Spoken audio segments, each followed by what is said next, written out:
What's going on, everybody? Eric Lindquist at Stokastic here on the Odd Shopper channel, coming to you with another edition of Lindy's Leans, Likes, or Locks. Hit that like button, subscribe button, notification bell. Goes a long way for me on this video, goes a long way for you.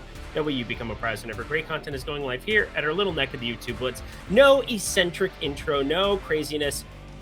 The plays talk for themselves. Overall, the last couple of days, Monday, Tuesday, were absolute slam dunks. Only ended up with 4 total plays, 3 in the premium Discord. Not a lot to do with this 6-game slate. Tons of news. Wish I could have reacted to De'Aaron Fox being out a little bit quicker, but I do have a big play on plus 250 Domantas Sabonis. Assist rate stays about the same. Malik Monk's goes way up. Should have ended up on the assist there. Maybe I still will here in the next couple minutes before that game starts, but more than likely not, because I'm going to be recording this and talking you through the ins and outs of an 8-game Wednesday slate. It's pretty clear-cut to me where we should be going on a couple of these spots. We will be waiting for Denver on the back-to-back. Again, I expect everybody to still be playing there. Jamal Murray's been healthy. KCP looks better. You never know with that calf. But either way, we are going to be looking full steam ahead here to Thursday.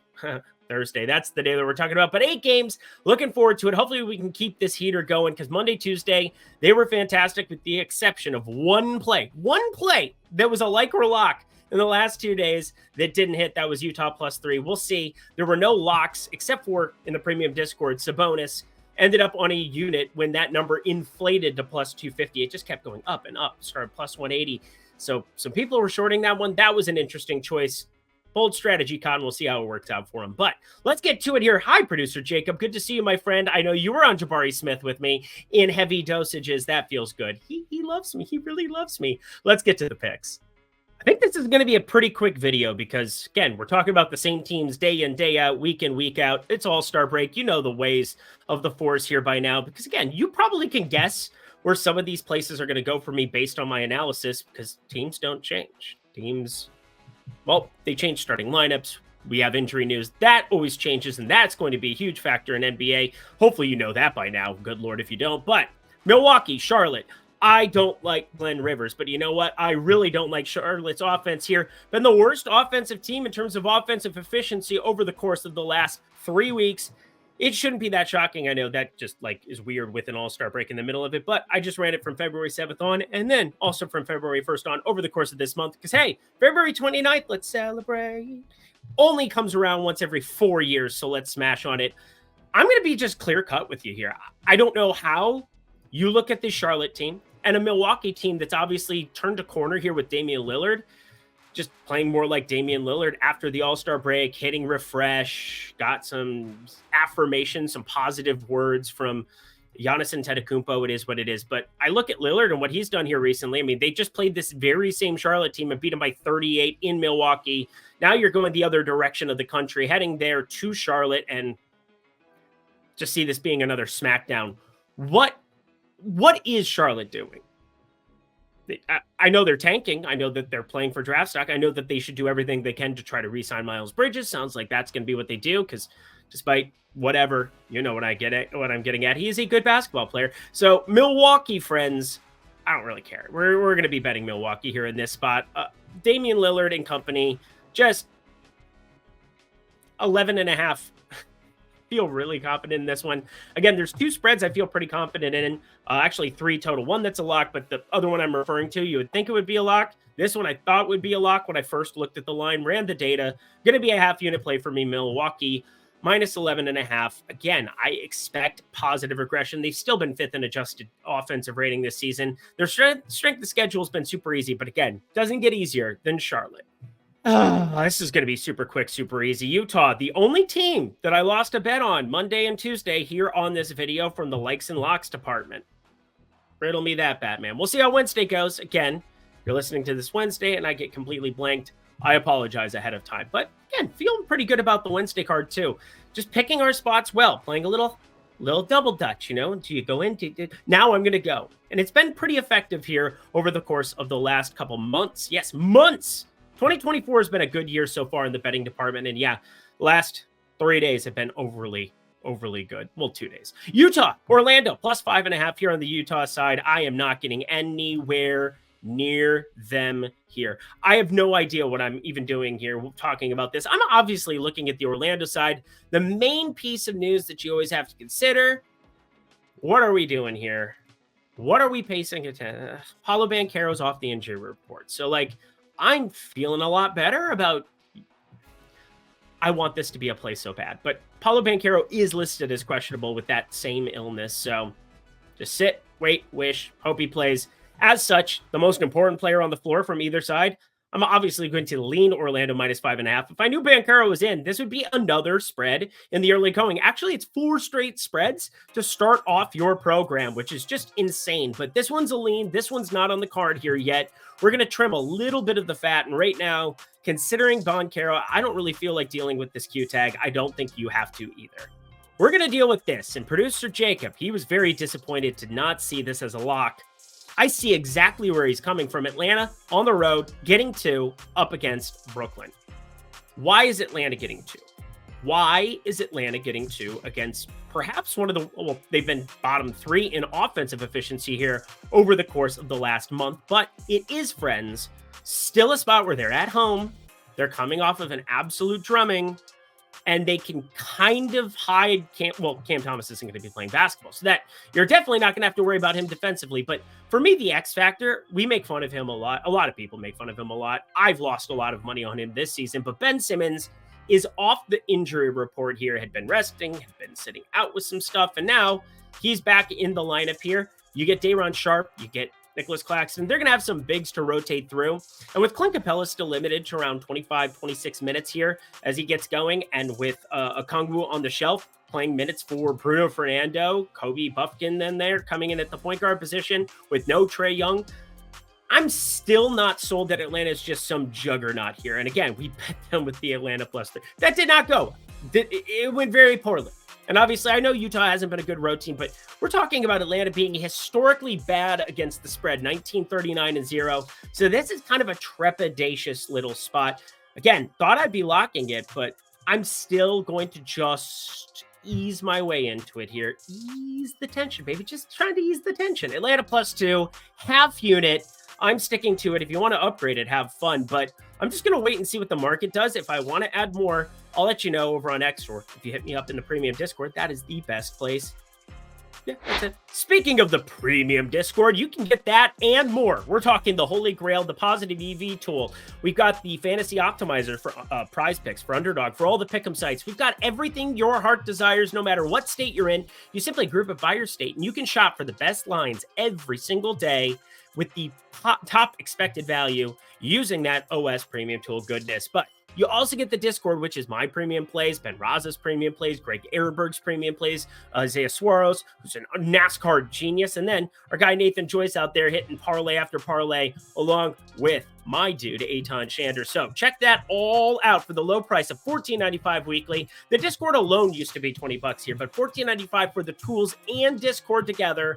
$49.95. It gets even better when you use promo code Lindy, Lindy. That is how I spell my nickname. Expert picks, Discord, premium tools, all in one package. Look at that. I can read as well. Back to the picks we go.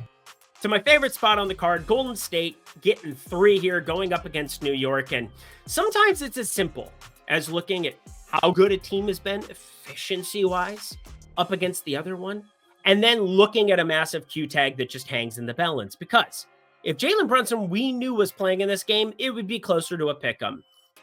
It's not a pick'em right now. In fact, you're laying 3 here, which kind of has me indicating he'll be out for this spot, considering he just sat. And, well, it's an actual injury here, a neck cervical spasm issue. That sounds pretty serious to me. Well, it's not all that. I'm not going to infer how serious or not serious it is. What I am going to infer is that Golden State has been playing some awesome basketball of late. I keep pointing it out. We've now hit 4 bets on them in a row. 4 bets on them in a row. There we go. That's fun. 3 that were locks here on this program. I have no how.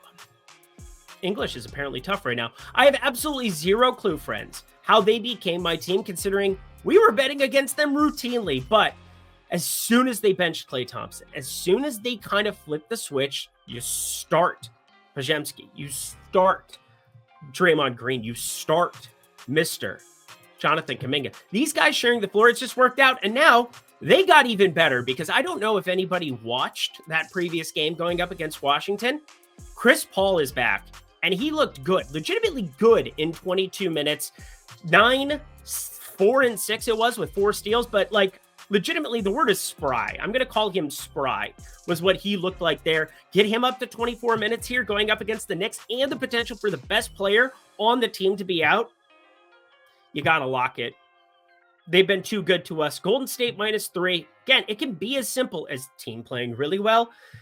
Team that has to play a ton of minutes to a ton of dudes every single night. Otherwise, Miles McBride could end up starting this one again here, friends. Golden State, Steph Curry just annihilates in the Garden here tomorrow night. Thursday night, it's going to be a lock at Golden State.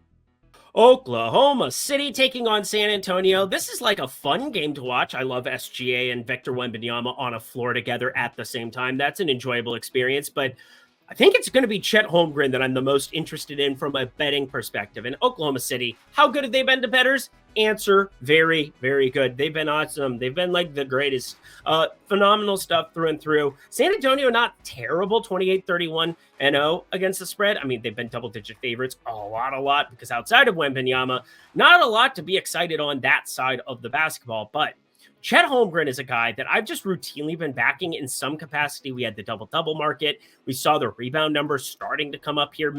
Minutes started to trail up. He's still only averaging 30 per game in Oklahoma City. They're big favorites on the road here in this one, but check out some of this recent usage, even with Jalen Williams out on the floor with him, even with SGA as the guy leading this basketball team. He is so good. But 13, 16, 14, 12 shot attempts in his last 4. They're asking him to shoot. They're asking to be offensively proficient. And some of these scores, 127, 127, 129, 147, 123, and then 112 against Houston, but still found 18 there in the process. Guy averages 17.1. You get a San Antonio spot, one of the worst defensive teams in the association, and 4th with 101.9 possessions per 48 minutes, 4th in pace. I don't see how this isn't a good play. Chet Holmgren versus Wembanyama, something we're going to tune into routinely over the years. I'm excited for it. You should be excited for it. Give me Holmgren for 16.5 points. That's the opening line. Asinine. I know Wembanyama will probably stuff him a couple times, and it's going to be looking like stick figure runs into stick figure, and then it's like that. That'd probably hurt. Holmgren, over 16.5 points. Let's talk Bet365. Only 9 states out there where Bet365 is available. But if you live in those great states of Arizona, Colorado, New Jersey, Indiana, Iowa, Kentucky, Ohio, Virginia, or Louisiana, congrats, from $150 in bonus bets when you go down to the link below. You simply click on it. You sign up in 2 minutes. You bet $5 on anything, and you get $150 in bonus bets at Bet365. Again, I've told this story a couple of times, but I was able to turn 5 into 575 when I was in New Jersey over the course of like 3 days. 3 days. It was actually just technically 2 days that I was in New Jersey for, but saying I signed up in New Jersey, went over to New York for the week, ended up back in New Jersey, had a delay, yada, yada, yada, was able to fire some unders on some Jason Tatum props and was able to make $575 off of $5 in bonus bets. That's not going to be a guaranteed result for you, but if you've been following this program for the last 2 days, betting just about anything besides that Utah +3 play blindly, you, friends, have made money on that $150 in bonus bets if you've taken advantage of Bet365. So take a couple of these plays, sprinkle them in with your favorite plays. Get those bonus bets over at Bet365. Again, if you're in any of those 9 states, only if you're 21 and over, 18 and over in Kentucky. And if you have a gambling problem, please call 1-800-GAMBLER. Back to the picks we go. 3 games to go. Hit that like button, subscribe button, notification bell as we head to Phoenix hosting Houston. And this is kind of a tough one for me overall. We do have props, but Bradley Beal questionable now for this one. We've seen the Booker, Allen, Durant, Nurkic, and then Aaron Gordon has been kind of like mixed in there. He's questionable for this one as well, so there's no guarantee that if Beal gets back that we know exactly what's going on. Royce O'Neal has been in that starting unit at times. Bull's been playing lots of minutes here at times when he's gotten hot. It's a really tough team to peg on, and I have a large play on the under of 48.5 wins for Phoenix, which I made here after the All-Star break, or right before the start of the second half of the season. Thought that was an asinine number considering Phoenix has the most difficult strength of schedule remaining in the NBA. This is not that spot. Houston, obviously, they're 8.5 point favorites. They have implied win. it's like 65% in implied win percentage here, 70%. So like overall, not feeling that confident about Houston covering, also not feeling that confident about Phoenix. Well, not Houston covering, Phoenix covering is what I meant. And then Houston, don't really want to be grabbing 8.5 here with the unknowns on the Bradley Beal side of things. Hopefully though, we can fire up Alperen Şengün, and people like him here in this spot going up against Nurkic. I don't know why they would. This is just a battle of two teams that play down in pace. We have Houston. Well, actually, they've been kind of middle of the road in terms of pace. Same with Phoenix, but they've been playing slower here in recent weeks, partially because Nurkic been getting things done to a certain extent. Alperen Şengün been getting things done to a certain extent. You're playing through some centers. Again, you're not playing through Nurkic by any means, but this is just a tough game for me to get a gauge on what I want to do. If I had to do something right now, Alperen Şengün is sitting at 20.5 points. I think I want to short that. I know that Fred VanVleet, the usage hasn't been up. We are very happy with our guy, Jabari Smith. Thought about firing him and just putting him up here one more time for the old Gipper, considering he looks completely different. But some of those props have even adjusted here. So it's tough for me to really want to pull the trigger here on anything at the moment. Yeah, Alperen Şengün under 20.5 points. Favorite play right now, but that's my favorite play from the game right now. It's a lean. We're not going to bet it. Maybe Jabari Smith. Maybe something else. Again, under 20.5 points for him next game. Thought I was talking in circles about that last one. Denver's just about to tip off. They're taking on Miami. I have no idea. No idea if everybody just carries over. Obviously, it could be something like with Minnesota where somebody gets dinged up. You don't know if Ant is in or is he out or what's going on. And then today he ends up in on the back-to-back, even though he gets carried off the floor before the end of that first half. And I'm pretty sure they were just going to give him the night off considering they're playing Memphis. But apparently that wasn't going to happen. Wild stuff here from Minnesota this season. Hey, could have beat Memphis without Gobert or Edwards, but it is what it is. Glad I didn't pull the trigger on any plays there. Miami and Denver.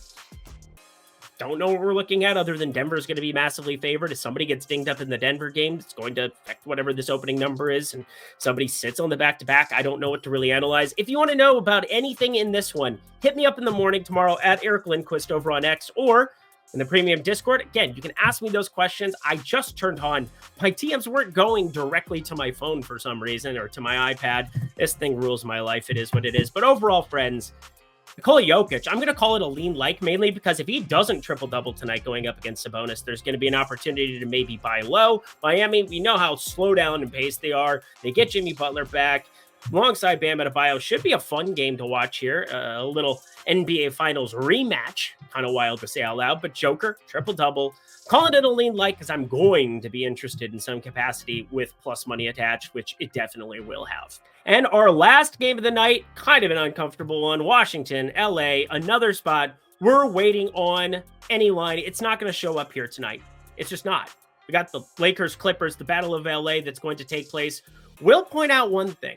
LeBron, not exactly his first NBA season. He is nearly 40 years old. He is going to be 40 next year, I think. That's so insane to think about. He's one of the best players in the NBA still. There are going to be back-to-backs that they have to start resting him. They just have to. And with Washington, a team that you should be able to beat behind D'Angelo Russell and Austin Reeves and Anthony Davis, this feels like a spot to maybe try to fire up Washington. No, we're not going to fire up Washington. LOL for LAL. I have nothing for you. Think about it, though. Think about it. LeBron James resting. It makes sense in my mind in this spot.